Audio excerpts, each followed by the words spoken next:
Alright, this is the assembly video for the TechMod V1. Just disclaimer, this is not my print, this is not my file. I'm just making a video for it because there isn't one already made, and it is kind of confusing. So, I'm going to start off with the bottom part of the grenade. So you have your portholes for the gases to come out. What you want to do is you want to stick your M8 by 50 millimeter bolt through. You might have to thread it the first few times. Like this one's in place. I had to like screw it in there, but I'd assume after a little bit of having that material shaved off from going in and out, it would just slide in there. Next, what you want to do, you want to take your bolt and just throw your bolt on. All right, you could screw that down. Something with that is you might want to Loctite this nut, because when you take your blast shield on and off and you're twisting the bottom of the grenade, it can spin, and then now your bolt's further, it's not flush. So you could Loctite it. I'm not going to Loctite it because I'm lazy. But yeah, that's something you can do. So cool, right? You have your blast shield, you have your M8x50 and your M8 nut. Just slap that bad boy on and the bottom is good to go. For the main body, I'm just going to go over what you do for it real quick. So there, you obviously need your two BBs. This is for the retention on the cylinder so it doesn't free spin. There's little holes right here. The BBs just fall into those holes and then it keeps it from moving anywhere. So you're going to want your two BBs. I forget what spring length. It's not listed on this packaging. I got these off of Amazon. You can get them off of AliExpress, but I'm not waiting 2 weeks, so I just bit the bullet. I paid about $4.99 for about 14 or 15 of these, so it's not horrible. But yeah, if you really want to do this, you can get these springs off of Amazon. But anyways, you want to put your BB in here first. So there's two big holes and there's a tiny hole. This tiny hole is for your firing pin, and then these two big holes are for your BBs. So stick your BB in there first, then put your spring, which would be these tiny little things, put your spring in there, and then you want to put the two rods. I don't know what the part name is called, but it's like two rods, and it's printed with, I believe, the blast shield, and then the bottom. You want to put the BB in, put your spring in, and then put your two rods in there. And then I believe once you put this piece right here, which we're going to get to, it's going to flatten those down, and they're literally going to stay in there. Like, I can push on it, and it's not coming out, which is why I can't show you how to do that. But yeah, it's literally in place, and there's tension on these BBs. And then yeah, that's your housing, I guess. Just keep in mind there are parts that you have to put in while it's printing. Some of them don't really make sense, but others do. Maybe it was a typo or something, I'm not sure. But for this housing, you have to put a nut in there, and then the nut gets printed over, and now it's in place. Like this one made sense, but some of them don't, and I'm gonna get to that at the end of the video. Alright, so housing's complete, the bottom is complete. Next we're gonna go over the firing pin, I guess. I don't know what to call these. I don't have the print with me right now. So to start off, right, you have your firing pin right here. I have mine shaved down at the bottom. I haven't got to test this grenade yet because UPS is weird, but yeah, hopefully I can get to that sometime. So this might not be exact, but that's something for you to play with. But yeah, so firing pin, they say, or in the description it says you need 2 M3 nuts and then 1 M3 washer, and then of course a 50 millimeter M3 screw. I think in the file it also says like 43 millimeters is the ideal length, so when you chop this up, make sure you get that length or somewhere around there.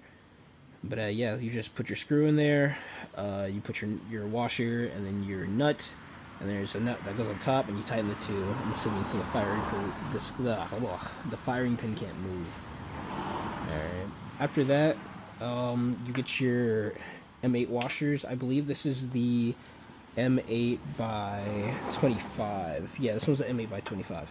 So you take your M8 25, put your washer on top of it, stick it through this hole, and then this is one of those ones where it's tight, so you have to like thread it through there, which I'm doing right here.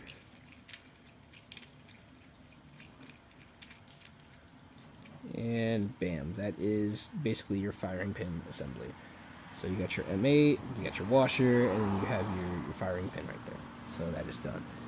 For the spring I believe it is a 10 by 50 spring, and I realized it's way too much tension. Like, I barely could get it to move.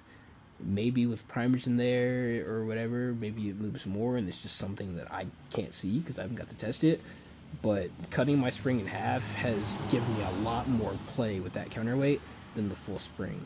So maybe you need the full spring, I'm not sure, but this has given me the most result for what I have without putting primers in there. So that's something for you guys to experiment with if you want to, but until I get to test this grenade, that's all I got. Anyways, this is your counterweight right here, and this is the, I guess, the housing I'm going to call it, because I don't know what to call it. Basically what you want to do is you want to take a washer, get the flat side down right there, and you want to stick it through, no, you want to put your shim on first. That's what you want to do. You want to put your shim on there, and then you want to stick it through. So you put it through the bottom, and then your counterweight, the head, will literally just screw on.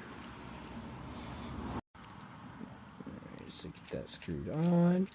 It's my recommendation that you tighten this bolt, just because if you don't, the counterweight can spin off, which isn't a big deal. I don't believe that it would fall off, I guess, but I like my stuff to be intact.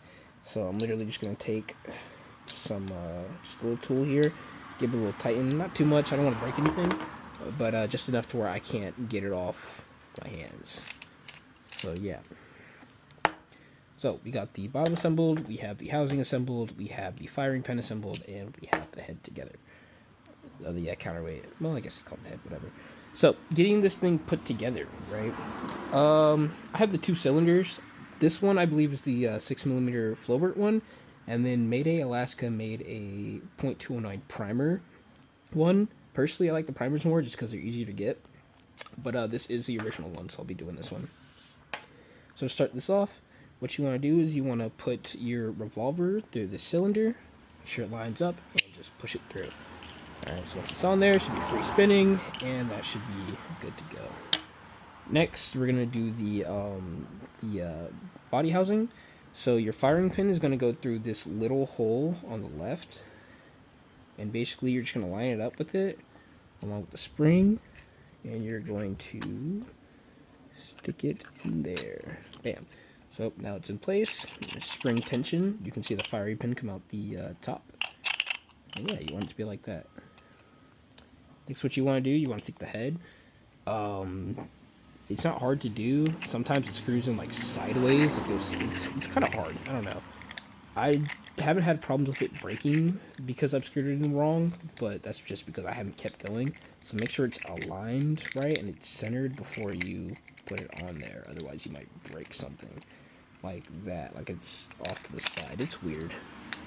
I struggle with this, and you're probably going to see me struggle for a while if I don't edit it out, which I probably will. But, never mind. There we go. Okay, so that's straight.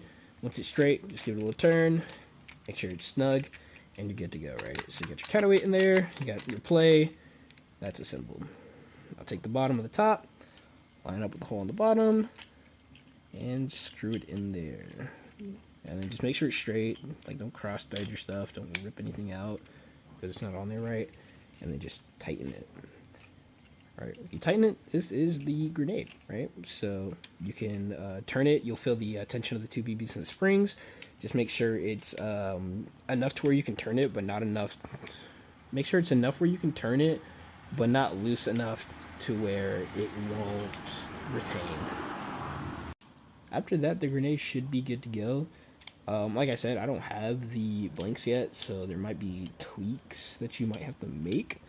But beyond that, I mean, it's doing what it's supposed to do. The pin drops down in the holes, and I'm not having any restrictions, so that's good.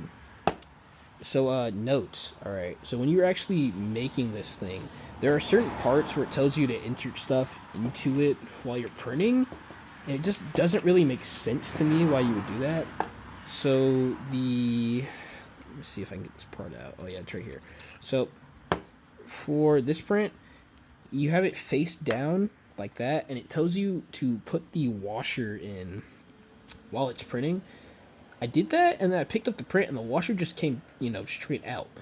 And you don't need to put it in there while it's printing, because there's no, retention. It's not solid in there.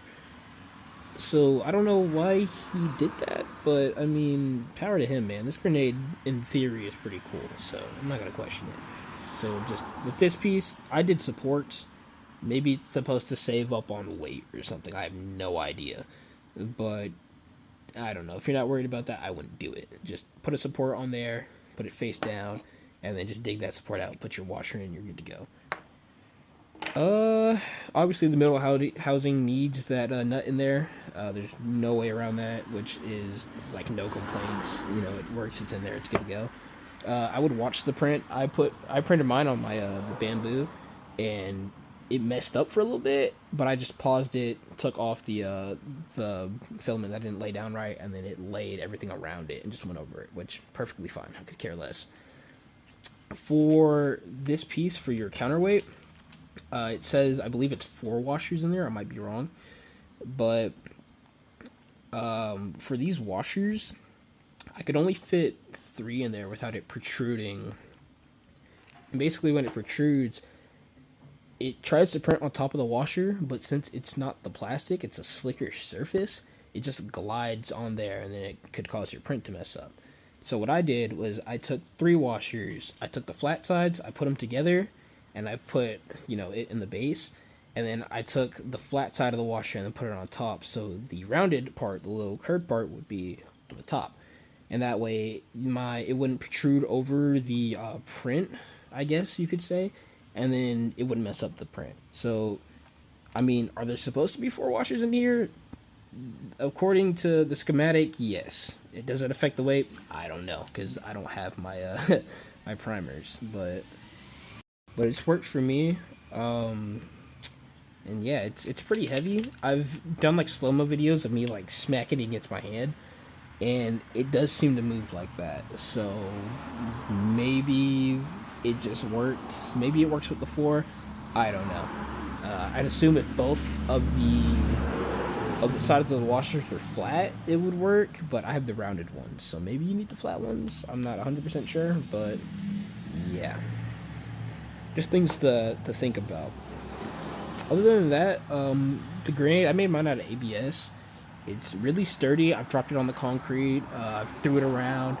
I haven't really got any nicks out of it yet. So, I mean, I like it. And it's not hard to make. You just got to stick with it. But, yeah, that is my assembly video of the Tech Mod V1.